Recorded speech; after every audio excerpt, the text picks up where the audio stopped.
What is good? We are back.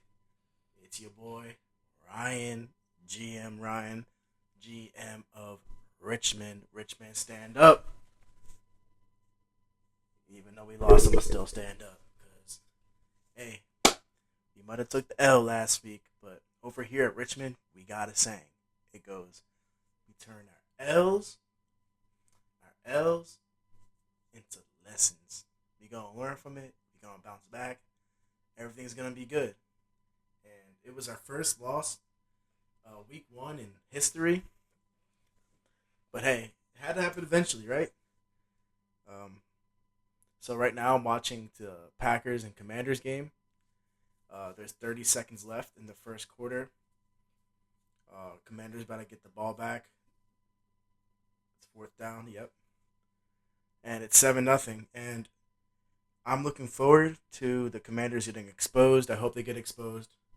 Well, actually, the Packers about to go for it on 4th and 4. Let's see this real quick. Or they're just about to let the clock run out. Probably just letting the clock run out. Yeah, they're letting it run out. Well, that's the end of the first quarter. Packers up 7-0. And this is a good time for me to get into it. So let's get it. I'm going to start off with a week one recap. And here we go. So, week one. What a week. Everyone knows we had our homeless narrative. So, that was big. The games mattered more for that reason. You really wanted to win this week.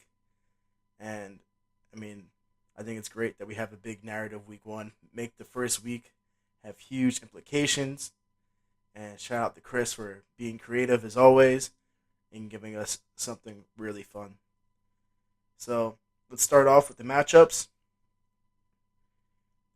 Richmond versus Banana Stand. Richmond lost by about 26 points to the Banana Stand. And what could I say? For Richmond, the stack did not show up. Jamar and Burrow combined for a total of 15 points. Yeah, 15 points. And I'm very happy about how Derrick Henry played and Bowers and Slick Rick, but otherwise everything else was like pretty okay. Kamara still played well, not amazing but well. For the Banana Stand, Herbert showed out on that Friday with a huge game, almost 34 points. Garrett Wilson, 22.5. JSN, 19.4. Brees Hall had a really good game, 16.5 fantasy points, but in real life it was a really good game. So obviously I don't like to see that. Watch him be nasty now that he's not on my team. It's the Aaron Glenn era. And another player that did really well for Brandon was Marvin Harrison Jr., 18.1 points with a touchdown. And yeah, not the way I wanted to start off the year, but like I said, I'm not really worried. I think we're going to bounce back. We'll be all right. So shout out to the Banana Stand for picking up that W. Uh, it made me be placed on the wheel for the homeless narrative. Next up, we have the organization versus Roast Beast. Um, Roast Beast got absolutely smacked by about 47 points. Mike's team had a really nice week. Bijan, 24.4. CD, 18. Somehow it was 18 because, like, I think he had like 10 points the very first drive. I thought he was about to go for 40. So I know Chris lost anyway, but he did get lucky that it was only 18. Jettas with a late touchdown in his game, 14.8 total points, which was really good. You'll take that just because I think he was only had 3 points going into the fourth quarter. Gibbs had a really bad rushing day, just 19 yards, but he did end up getting 15 fantasy points because he had 10 catches. 15 fantasy points off like 50 total yards. Kind of a scam, but we play full PPR. I mean, what are you going to do about it, right? And James Conner, organization hero, solid game, 14.4. and got the Broncos D with a 16-point game for the organization. So honestly, all around, everyone played really well for the organization. Maybe besides Hawk, 4.5, not the best game. I think Hawk's gonna be fine though. JJ McCarthy's just gonna, I think, keep getting better and more comfortable. We saw it in the fourth quarter. For the organization, new quarterback for them, Jaden Daniels, had a pretty solid game, 22.2 points basically. And other than that, no one really did that well. Um, Kittle probably would have had a really, really nice game. He ended up with 12.5, and I think he didn't even play half the game. He scored a touchdown, I think, their first drive or second drive, something like that. And unfortunately for Roast Beast, they're not able to play the two tight end set for at least till week 5 now because they placed Kittle on the IR. But he does still have Sam Laporta, so he's chilling. Niners D played really well for not the organization, for Roast Beast, got 10 points. And yeah, so organization won that one by 47, which made Roast Beast be put on the wheel. Next up, very good game between the farm and the company. Very good brother matchup. The farm got this one, won this one by 10 points. Jalen Hurts showed out with 24 points. James Cook, 21. Zay Flowers, the farm's prodigy.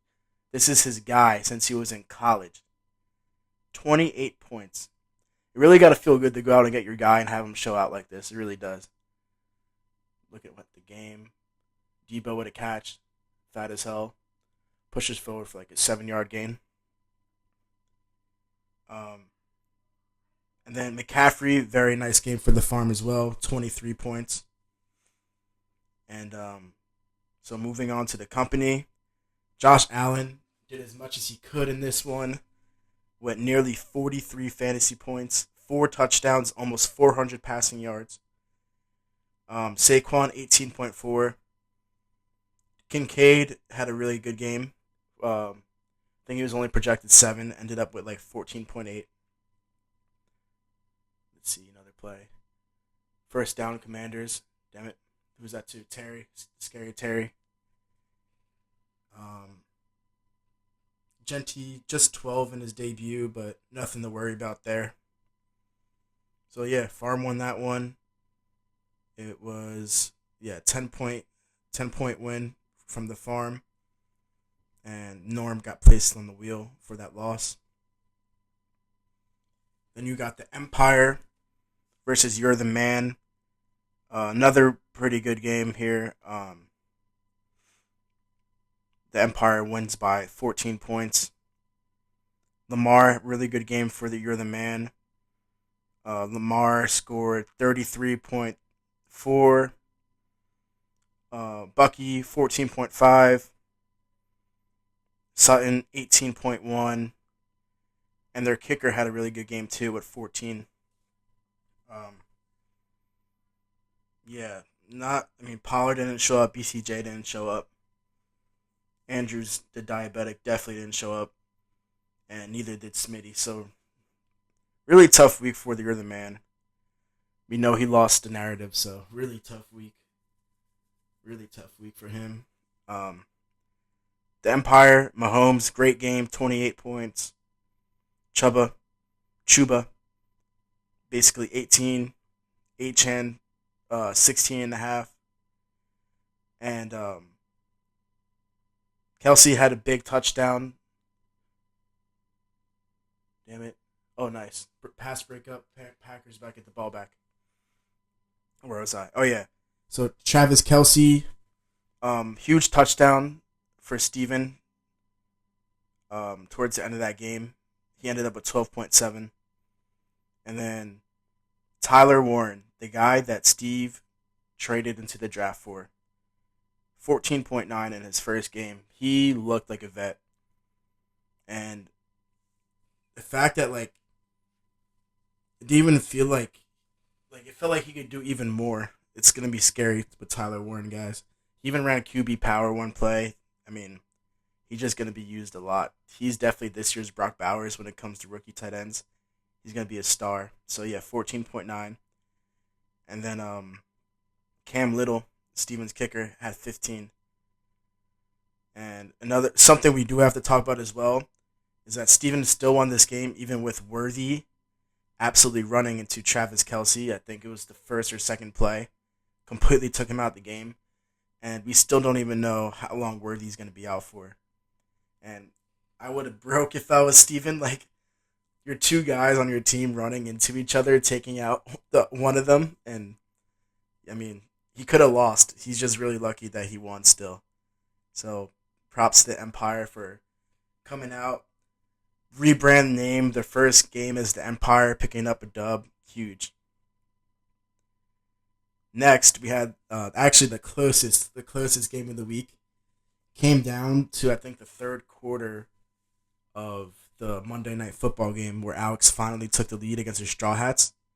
And they won by not even a full point.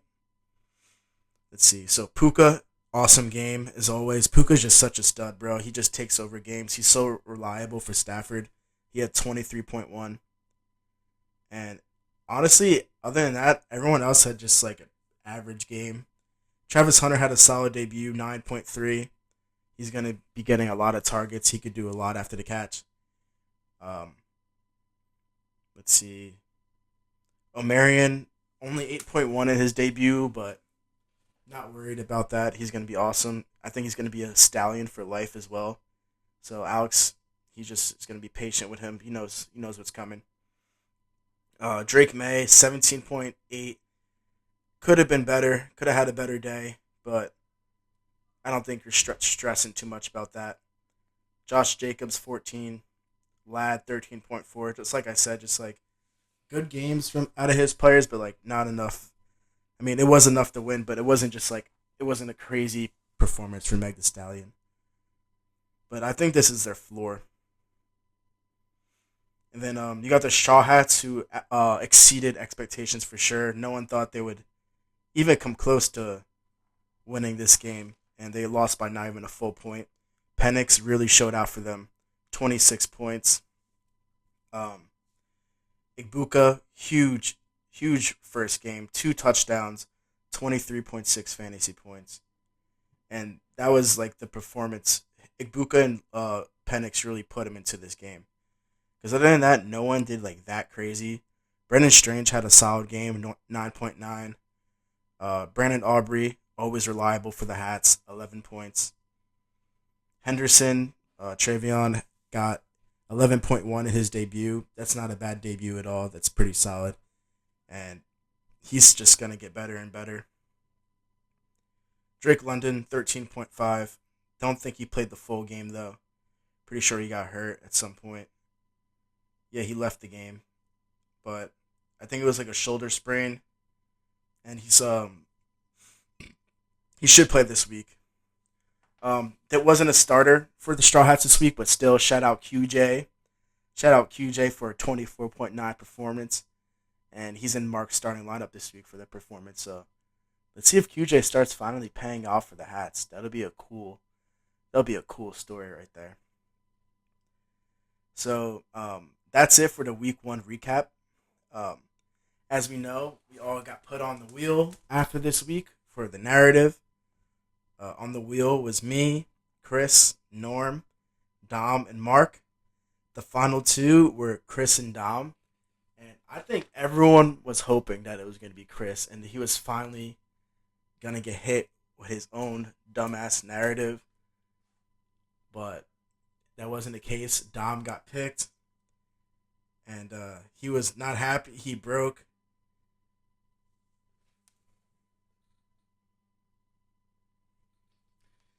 Hey, we're going to be doing this stuff forever, guys. Everyone's going to get hit with the week 1 narrative at some point. It's just bound to happen. And Dom, honestly, I don't think this is a bad one to get. I think you're going to have a lot of fun with this. It's literally just planning out a week to chill with your friends. And all I got to say is get ready to eat Chinese food, buddy. All right? So, let's... Oh, Jordan... Wow. Oh, he's out of bounds, though. Jordan Love just threw like a 40-yard pass, but I think he's out. Yeah, he's out of bounds. Okay, so moving on. what I got next on my list. Before we get into week 2, Chris actually gave me questions. So let's start off with the football related question.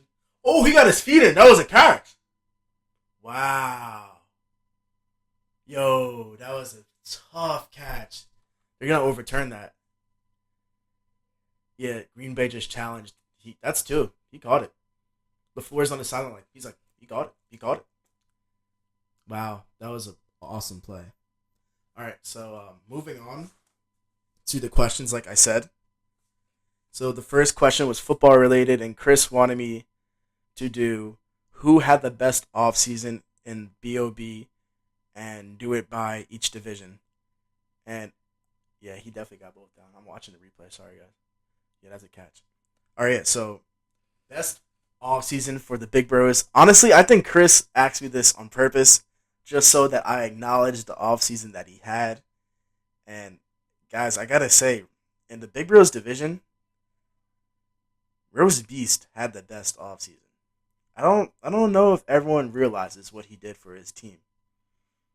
Like, yeah, they only put up 99 still this week, but he had a really big offseason. So let's start off with what he did at quarterback.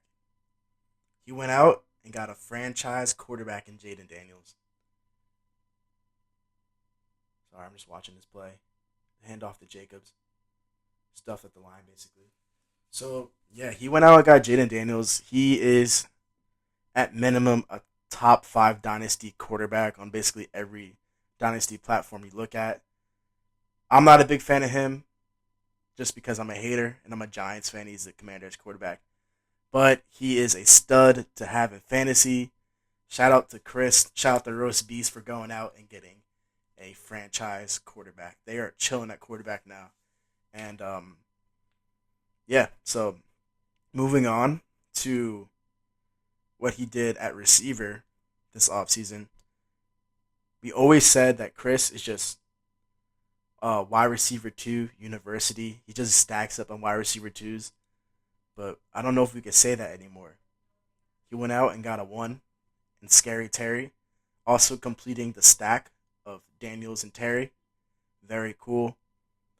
And a nice game from Romeo Dobbs. Very nice game. So yeah, good move on that. And then also in the draft, he drafted Luther Burden. Just talking about his receivers, he did it in the offseason. Got Luther Burden, who hasn't really played much, but he's going to be the wide receiver 2 there at some point, because I don't think they will keep DJ Moore for that long.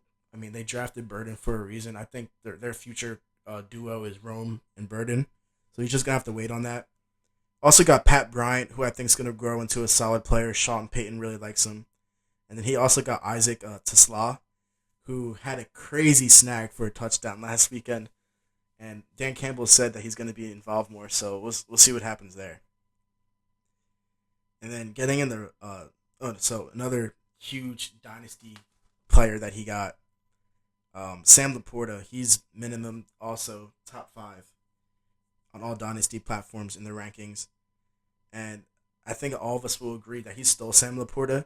I don't agree. I not agree. I don't remember exactly what the exact offer was, but I remember that we were all saying that Chris fleeced and that the trade didn't make sense. I remember it being like very uneven, and we were just like shocked that he got Sam Laporta for that price.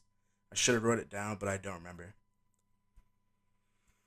And next, he got Kenneth Walker and Charbs. He got both of them from the Hats this offseason. And he really needed help at running back other than Kyron.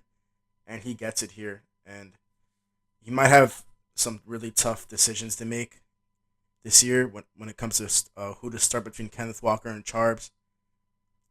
Obviously, just like by name, you're going to be going with Kenneth Walker for now. But Charbs did have the better week last week. So he's gonna have to make some tough choices, but still huge that he got them both. Because who knows, they can move on from Kenneth Walker. He could go to another team, and then he has 2 separate backs on different teams in his backfield, and they're both good players. And then another running back he got this offseason was Caleb Johnson. He was a top 10 pick in pretty much all dynasty drafts. Oh, wow. Packers just scored. I missed it because I'm yapping over here. Let's go. Please expose the Commanders, guys.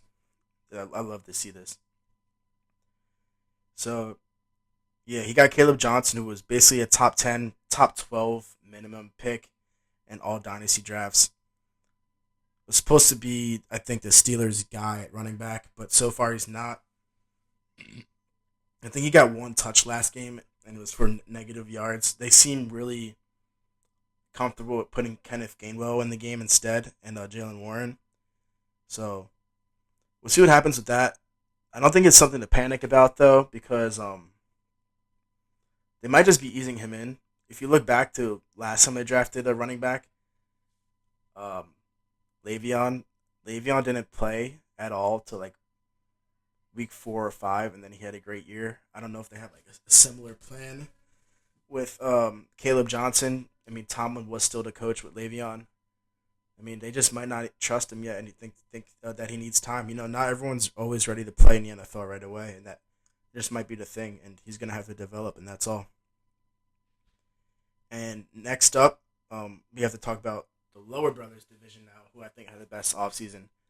And just looking at the teams, not really many of them made like a lot of moves. So I'm just gonna say the move that like had the largest impact, and it was easily the organization getting Justin Jefferson. I mean, what at minimum, at minimum, top three dynasty wide receiver. It's him, Jamar, and CD. I don't know what order you want to put it in, but that's the order. And that was huge for his team. I mean, his team was getting a little older at at receiver. Definitely like Keenan Allen, Diggs, Evans, all getting older. And you go out and get Jettas, and now he has the duo of Jettas and CD forever, because damn well Mike's not ever trading either of them. So just the core four of Gibbs, Bijan, CD, and Jefferson is gonna be extremely, extremely scary for years to come. So yeah, I gotta give that to Mike. Next question that Chris gave me, that is non-football related, is the top five MCU villains. I'm gonna love this one. Honestly, Chris, I would not mind if you just gave me MCU questions like this multiple weeks, because I'll really get into it. So before I start my top five main, yeah, my top five MCU villains, I just want to like you look up list, and like Loki is included in all these lists, but you just can't consider him a villain anymore, in my opinion. If you watch Loki, you'll understand why you can't consider the guy a villain. You just can't. And I want all of you, if you haven't watched Loki yet, please watch Loki. You're missing out so much. Me and Brandon were talking about it yesterday. Like, it's definitely S tier, and like you could argue that it's like top three, top five. Actually, I would go as far as top three MCU like material. Like, it's up there, and what it does for Loki's character is insane. And like I said, I'm not considering Bro a villain anymore. And if I am, he's number one on this list. But for this list, the sake of this list, I'm not considering him a villain. So top five. Let's get started with honorable mentions. First is Namor. Honorable mention, Namor. Namor was an awesome villain in Black Panther 2. But at the same time, he's just kind of an anti-hero. Because at the end of the day, he really is just defending his people. So you do kind of feel like sympathy for him in that case. But he's definitely a villain at points. I mean, he literally kills the queen and says to Shuri after he says, "You're the queen now." That's one of the hardest lines in Marvel history. That was crazy hard. Only reason why I won't put him higher is because I think he's kind of an anti-hero. They made peace at the end. And, yeah, also just like he's only been the villain for not even a whole movie. Well, I guess, yeah, basically the whole movie he was a villain. So it's just one movie. Next, another character that we only saw in one movie. This is also another honorable mention. I have three honorable mentions before I get to the top five. Um, Ego from Guardians of the Galaxy 2 comes off as a nice guy at first. Star Lord loves him, thinks he has a great dad. Not the case at all. He actually has like the worst dad in the entire universe. Um, Ego's a menace. We saw like he just impregnates all these different types of species across the galaxy, and then he just kills all the kids after. We saw how many kids he killed. Like all the skulls were like in that cave, if I remember correctly. It was so he's just a menace. And so next, moving on, honorable mention. Honestly, I wanted to put this guy higher, and if someone said he is the best MCU villain, I wouldn't even care. It's the Green Goblin in No Way Home. I mean, we don't even get him till like halfway through the movie, and he's just a complete menace. Like, it's actually insane to watch. It was scary even the first time you see the movie. Peter punching him in the face, and he's just like smiling. Like, he was the Green Goblin for like 15 minutes, and then, like within those 15 minutes, he killed Aunt May. Like, he just like immediately ruined his life. Like, he knew he was Peter Parker, and he was like, "All right, I'm gonna ruin your life too, even though you're not the Peter Parker that I hate in my universe." So yeah, he was incredible. So now let's get to the actual top five. I know Chris probably wishes this guy was higher, and I would understand that argument. At five, we're gonna go Eric Killmonger, um, from Black Panther. You feel a lot of sympathy for Eric Killmonger throughout the movie, just because of his story. I mean, they killed his dad when he was a kid, just playing basketball in the street. He goes in his room and just sees his dad laying there with panther claws in his chest. Has no idea why. Grows up, finds out why. He's a crazy killer growing up. Makes his way to Wakanda, becomes king, and he just sees everything a different way. He wants to uh, put these weapons out on the street to help black people all over the world, and he feels like he could, and he feels like that's what they should be doing. But T'Challa feels a different way.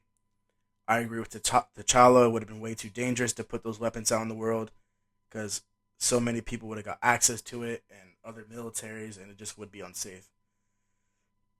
So, shout out Eric Killmonger. Sad story, good villain. Um, sorry, I'm just watching the game. JCM with a 5 yard gain. Moving on. Ugh. Number four out of Avengers 2 Age of Ultron. Ultron. Ultron, don't really have to say much. All you have to do is watch that movie and understand why he's one of the best Marvel villains. Another reason why Tony Stark sucks is that he made him. He's basically just like an evil version of Tony, which means like that's literally like within Tony. Like Tony's brain's in that guy, basically. So like Tony sucks, and so does Ultron. Ultron, great villain though. Always love a guy exposing Tony for what he is, so I love seeing that. Moving on, the only woman that I have on this list, she's gotta be here. If she's not on your list, you're just doing it wrong. Scarlet Witch, bro. So, where do I start with her? She's had a crazy story. Let's just talk about WandaVision. She had a bunch of people just living a different life. She had the whole town. She like created Westview. Actually, I don't know if I should talk about this. I don't know if everyone's seen this. Man, I know you guys gotta watch everything. I hope you guys watch this. She was awesome in Doctor Strange. Also, in Doctor Strange 2, she was a Scarlet Witch, and actually the Scarlet Witch in that movie. She had the dark hold, and she was so OP. She wiped out that phony group with John Krasinski, Mr. Fantastic. Literally killed him in like 2 seconds. Uh, what's the name? The guy with the mouth power. I can't remember his name. She made him have no mouth, so his head just exploded. Then she kills the Captain Marvel of that universe. Kills Peggy Carter by putting a shield through her stomach. She was just vicious in that movie, and she also killed Professor X, which is, oh my god, that whole scene is actually insane. Yeah, I think the MCU is lucky that she wasn't the Scarlet Witch for any longer, because I honestly don't even know who would beat her. She wasn't even the Scarlet Witch yet, and she almost beat Thanos in Endgame.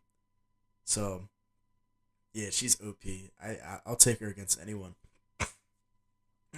So next, oh man, next, I'm about to cry even just thinking about it.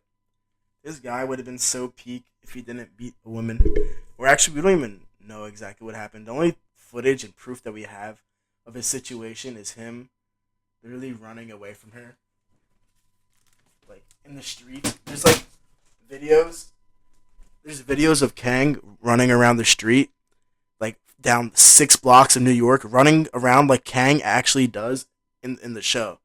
He's literally just like running around like this. Literally literally 6 blocks, just running away from this woman. And he actually, Marvel, I think, gave up on him way too fast. They were acting like bro got charged with beating her, but in reality, all he did was get charged for accidentally hurting her when he pulled his arm away from her. I don't know why Marvel completely just ended ties with him, but it is what it is. And now they changed their whole direction. But obviously now I'm talking about Kang.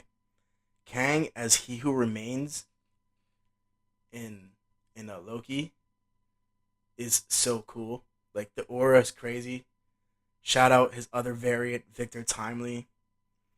He was also the only good thing about Ant-Man 3. Ant-Man 3 is probably the worst Marvel movie. But Kang the Conqueror variant in that movie is awesome. Even though he loses. He doesn't actually die. He's gonna get out of whatever they kicked him into. I don't remember. I only seen that movie one time. Not watching it ever again. Biggest waste of my time. And last, definitely not least, there's no other person to put at one. Thanos. We already know Thanos. Guy wiped out the half the universe. Beat the Avengers. Only person to like really beat the Avengers. And I mean, he won. He won. They literally had to go back in time to fix everything to defeat him. So that's my top 5 MCU list. Let's get into week 2.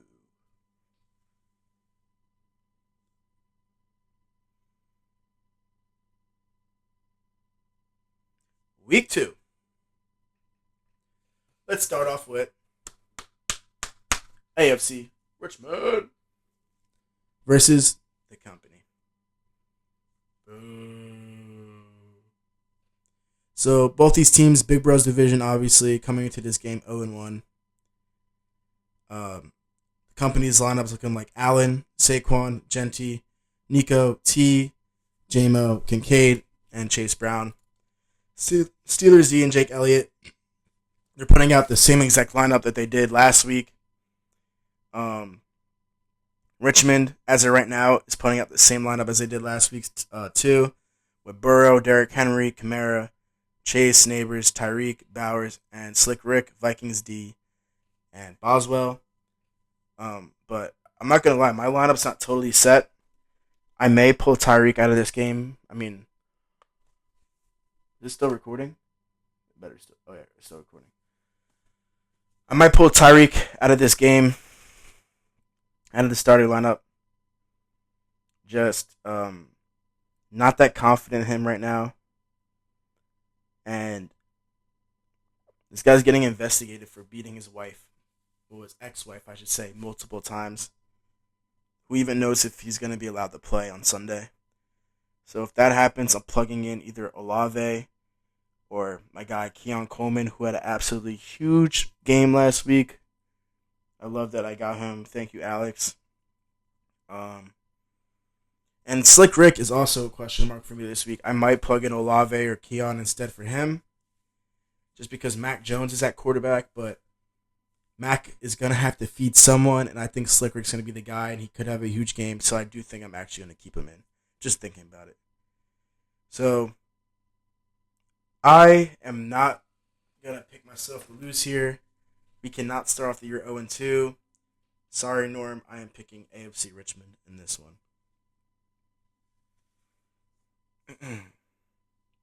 Next up is the Empire versus Roast Beast. Um, Roast Beast putting out Jaden Daniels out there, who is not having a good game right now. Only 2.3 points as we're speaking. And he has Terry out there right now as well, only 3.8 right now. Then he has Kyron, Kenneth Walker, George Pickens, Calvin Ridley. Laporta's in the lineup this week replacing Kittle. And he's starting Shaheed this week, who was not in the lineup last week. And then Empire has to change up their lineup this week as well because Worthy got hurt. He replaced Worthy with Jaden Reed, who actually got hurt on the first drive himself. So that's back-to-back weeks that Steve's wide receiver is getting injured literally first drive. Very unfortunate, very unlucky. But it still looks like he could pull this one off. Mahomes, Hubbard, Achane, Judy, Jaden Reed, as I said. Fat-ass Debo is in the lineup now. Also, replacing Cooper Kupp from the lineup last week. Then you got Travis Kelce and Tyler Warren. He's running the 2 tight end set still, which went well for him last week, so why not keep doing it? And he's got Rams and Cam Little as well. With Chris not having a good game so far, I mean, Steve really isn't either. Debo only has 2.7, and Jaden Reed's going to have 0. This game could go either way. I'm going to go with...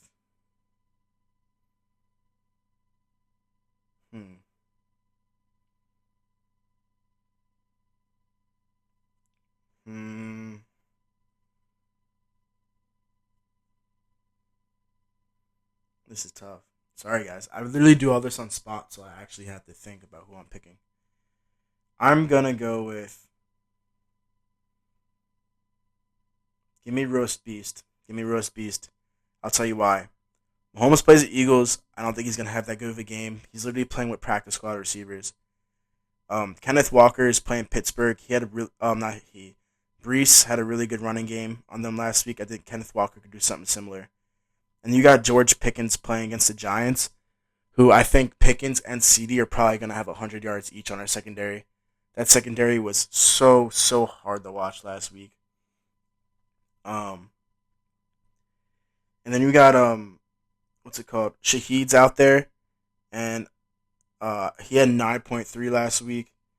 The Saints passed 46 times last week, I think. Yeah, I think it was 46 times. So there's going to be a lot of targets out there. I expect them to air it out a lot this week too. They're playing against the Niners, and Mac Jones is starting quarterback for the Niners. So the Saints could be on the field a lot, and there could be a lot of targets go around. So I'm going to go with Roast Beast here, having them pick up the first dub of the year, taking down the Empire. Really simply because I know Jaden Reed's not coming back into the game, and that could be the difference maker here. Next up, we got the Straw Hats versus the Banana Stand. Little Bros division matchup. I know Straw Hats played very well last week. Hold on, let's do their lineup real quick. Penix, Travion, Tootin, London, Igbuka, Romeo Dobbs, Brenton Strange, QJ, Chargers D, Aubrey. Putting Dobbs in the lineup, great decision this week. He had the first touchdown of tonight's game. He has 11.8 right now. The app thinks he's going to end up with like 17. And QJ's in the lineup as well. Had a huge week. Mark might be not as bad as we thought this season, but I still think it's going to be really hard to pick up wins, and he's definitely not going to pick up a win against the Banana Stand. The Banana Stand's one of the best teams in the league, in my opinion. Um, they're rolling out the same lineup they had last week. Why not do it again? They had the highest scoring. They had the highest score. Herb, JT, Brees, Sun God, Garrett, JSN, Trey McBride, Marv, Patriots D, and Chase McLaughlin. So yeah, not much to say here. I think the Banana Stand takes this one.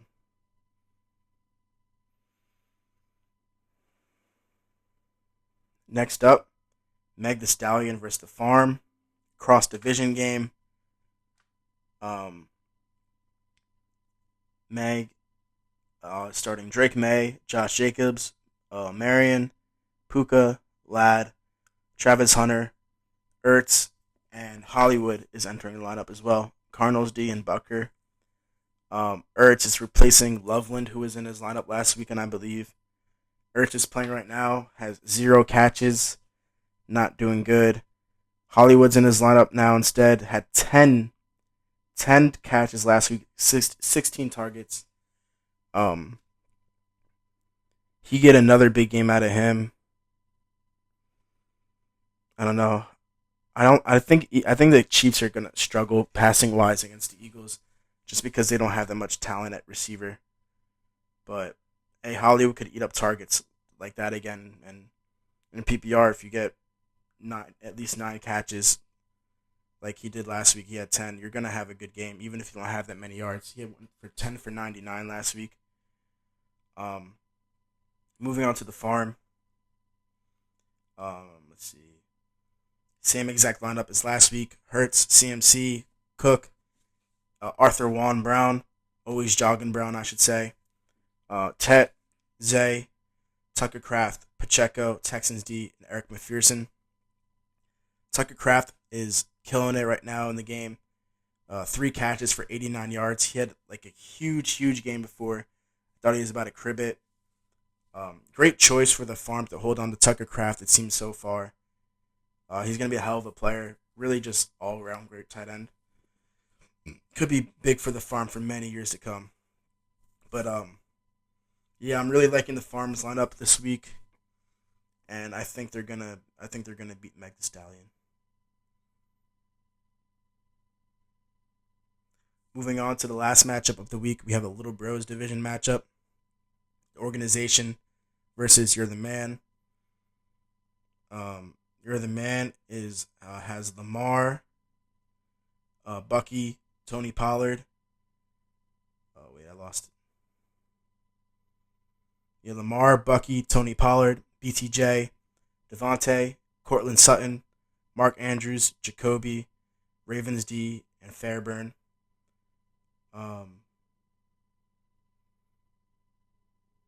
he took out Devontae Smith and put Jacoby in instead. And other than that, his lineup is exactly the same as it was last week.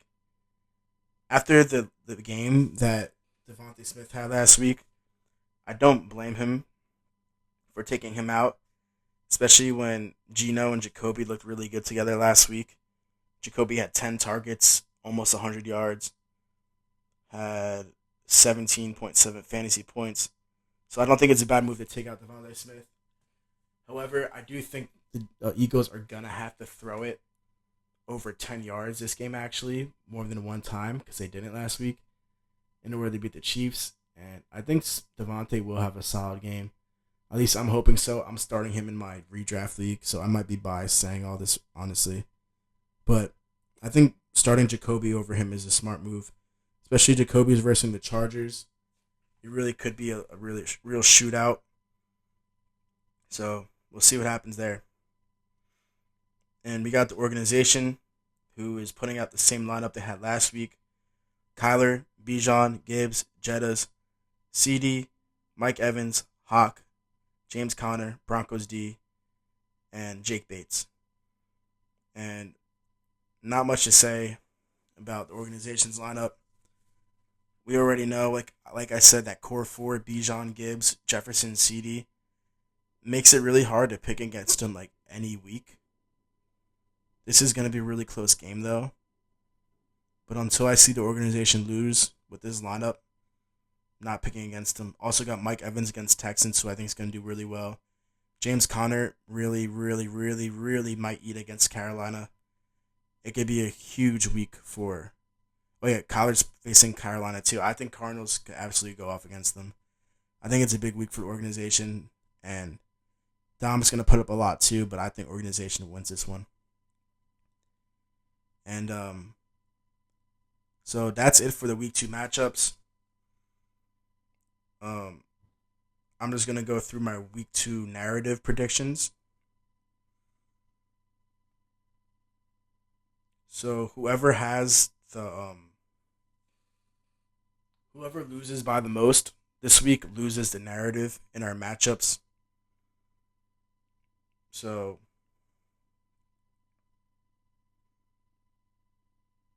yeah, so the loser is gonna have to walk in another GM shoes for a day. It's gonna be hilarious.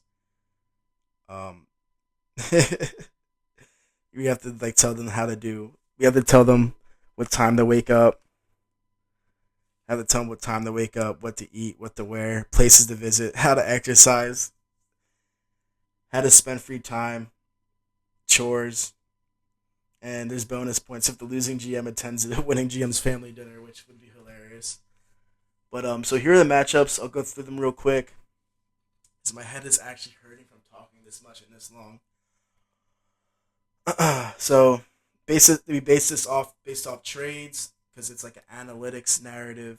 So starting off with these are the head-to-head matchups. It's GM Dom versus GM Mike. The very famous Chris Olave and Juju for CD trade. Um, if CD wasn't facing the Giants, I actually might pick Olave and Juju, just because Mahomes has to throw to someone. Juju's gonna get a lot of targets maybe, and Olave got 13 targets last week. So I don't think it's a bad combo to go up against CD. But CD's facing the Giants and might go for like 3,000 yards on us. So there's that. I'm picking Mike winning that matchup. Next is um, Chris with Eckler and Judy versus Brees Hall and Bateman. Um, let's see. I think I'm pretty sure Bateman usually plays well against the Browns, and I think Brees is gonna have another good game. Hopefully, they look like they got their stuff together with Aaron Glenn. Good run game now, and Chris has Eckler and Judy. Judy was talking a lot of smack, saying that he's gonna eat against the Ravens secondary. There's no matchup, so we'll see about that. And then he has Eckler also playing for him, but Eckler only has. I don't even know if he has any points right now. Maybe 3. Not a good start for him. I'm picking Brees and Bateman. GM Alex versus GM Brandon. Alex is going to pick Drake May or Cam Ward to go up against Caleb Williams with the banana stand. I think he's just going to pick Drake May, and it's going to be Drake May versus Caleb. I don't think either of these guys lose the whole entire narrative just because a one-on-one quarterback wise, I don't think there's going to be a huge like difference in points.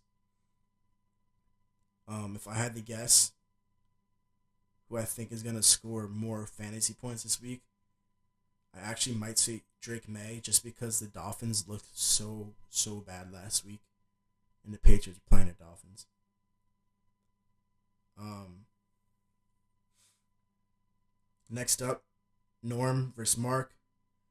Mark has Kamara, and GM Norm has Chase Brown and plus 6 fantasy points to represent the first that Mark gave up in his trade. Um, Give me Chase Brown plus 6 fantasy points.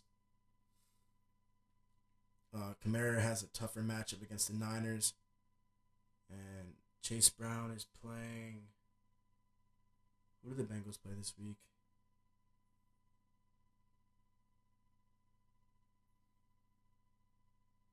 I can't remember. Oh yeah, Bengals play the Jaguars. Yeah, I think Chase Brown has a good game. So yeah, give me Chase Brown and the 6 fantasy points. I got Norm winning that one. And last but not least, Jack versus Steve with Tyler Warren and Pacheco.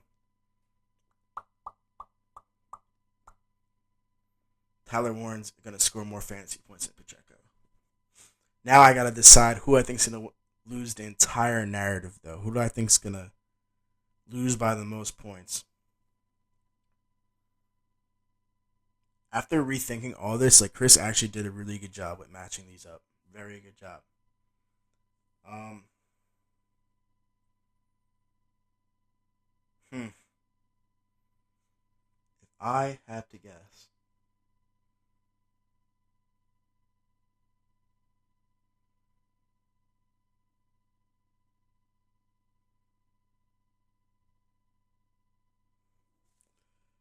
yo, this is tough. Good job, Chris. I'm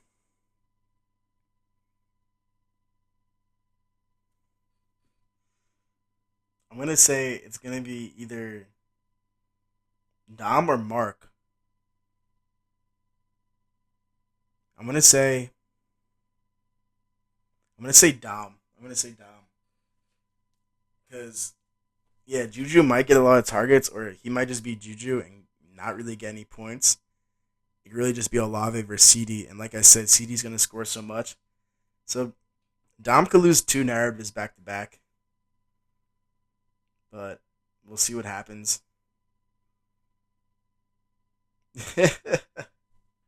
Yo, Dom, if you lose two narratives back to back, you might as well just do like the second one um during your first narrative, like at the same time. Like let's just say you go to the Malasi's house and you lose the mic here. You might as well just have Mike make you do stuff all day and be in his shoes, you know? He might as well just give you his own clothes out of his closet and stuff like that. That'd be fun. And like you just like chill with Kathy. That'd be a good day. But yeah. So that's all I got.